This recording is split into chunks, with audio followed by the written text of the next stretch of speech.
organizmda ortiqcha vazn paydo bo'ladi, sahnli diabet kelib chiqadi. Lekin ko'pchilik odamlar bunga e'tibor qilishmaydi. Yaxshi uxlamadim, o'shaning hisobiga charchoqlarim ko'payib ketdi. Chanqashni boshlaysiz, ko'p suv ichib boshlaysiz, vazningiz birdaniga tushib ketadi, semira olmaysiz. Bir oy ichida yo bir hafta ichida bir necha kilolar tashlab qolasiz. Vazningiz tushib ketadi, kamayib ketadi. Keyin hozirgi holatda yosharib ketdi desa ham bo'ladi bu kasallik.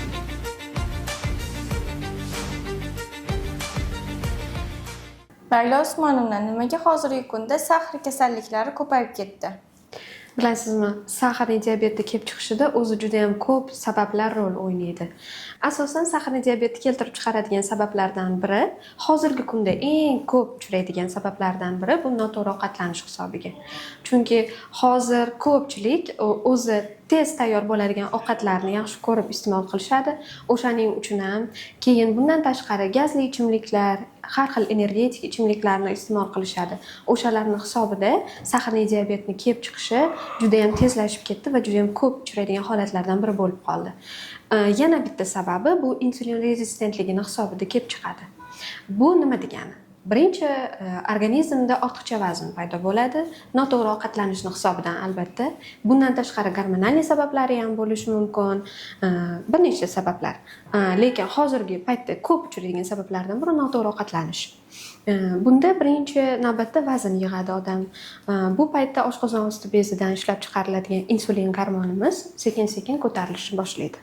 Va bir necha yillar ichida deyarli sizda o'sha insulin balandligining hisobiga sahrli diabet kasalligiga olib kelish ehtimoli yuqorilashib ketadi. Hozirgi paytda o'zimda ko'p kelayotgan kasallar, misol uchun keltiradigan bo'lsam, ularda asosan o'sha semizlikning hisobida keyinchalik kelib chiqqan sahrli diabet yotadi. Sahrli diabet kelib chiqadi, boshlanib ketadi. Odam o'ziga vaqtida e'tibor qilmaganining hisobiga. Avval boshida, lekin organizm bizga signal beradi o'zi. Insulin balandlashadi, insulin oshganining hisobiga keyinchalik sekin qonda glyukoza miqdori ham oshib boshlaydi. Va odamlar buni e'tibor qilmaydi, chunki sahrli diabetning belgilari doimo boshlanishida yashirin kechadi. Bir necha yillar o'tib ketadi. U sizga signal berib, toki siz uni aniqlaguningizcha vaqt o'tib ketgan bo'ladi. Eng yangi boshida aniqlaganingiz ham hatto 1-2 yil o'tib ketgan sahrli diabet bo'lishi mumkin-da. O'shaning uchun ham biz odamlardan tez-tez har bir 6 oyda, 3 oyda gormonal analizlar topshirib, o'zini sog'ligidan xabar olib turishiga chaqiramiz doim. Lekin ko'pchilik odamlar bunga e'tibor qilishmaydi.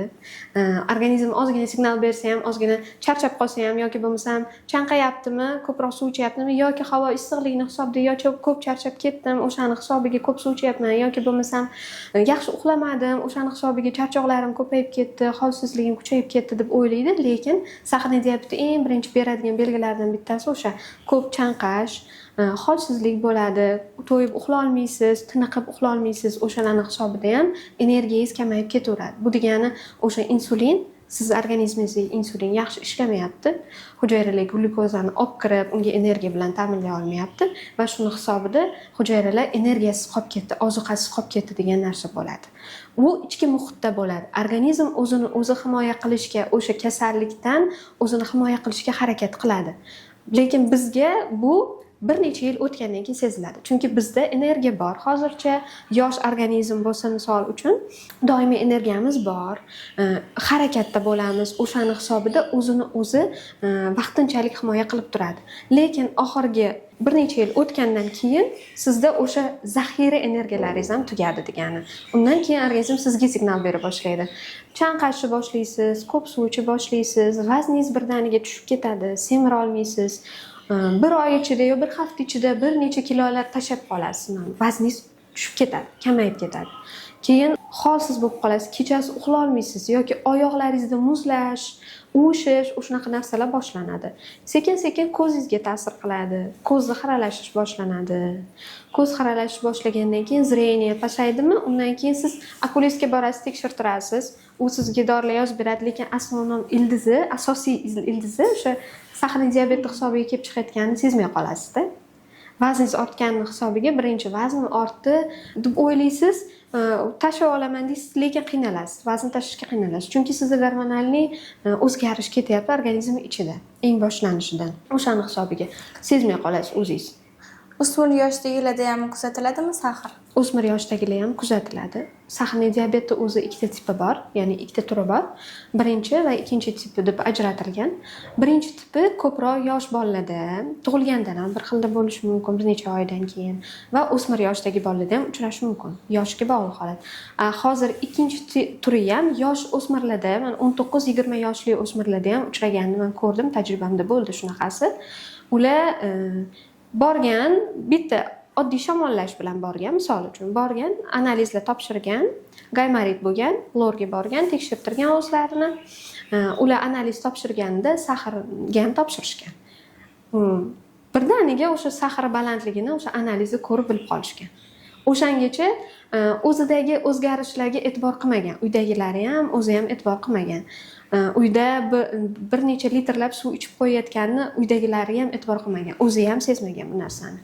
U borgan, o'sha shifokorga borganda aniqlangan, analizda chiqdi, keyin undan keyin qo'shimcha yana tekshiruvlar o'tkazib, keyin uni o'sha tashxisini tasdiqlab berdik. Hozirgi holatda yosharib ketdi desa ham bo'ladi bu kasallikni. Chunki oldindan bo'lgan turini ajratib olganmiz. Birinchi tipi alohida yosh bolalarda ko'proq kuzatiladi, yosh organizmda deganmiz, lekin hozir ikkinchi turi ham yoshlarda kuzatilyapti. Oraliq formalari ham bor. Asosan shu saharli diabeti oraliq formalari ham bor. Bunda ko'rinishi tez boshlanadi, belgilarini tez sezasiz bu birinchi tipida. Ikkinchi tipida esa kamida 2-3 yil bilmay yurasiz, o'zingiz saharli diabet bo'lib qolganingizda. Oraliq formasida esa belgilar tez bo'ladi, lekin sizni davo choralaringiz boshqacha yo'l bilan boshlanishi kerak bo'ladi. O'shanaqa har xil. Hozirgi holatda yosharyapti desa ham bo'ladi. Chunki atrof muhitimizda ta'sir qiladigan ta'sirlar juda ko'p.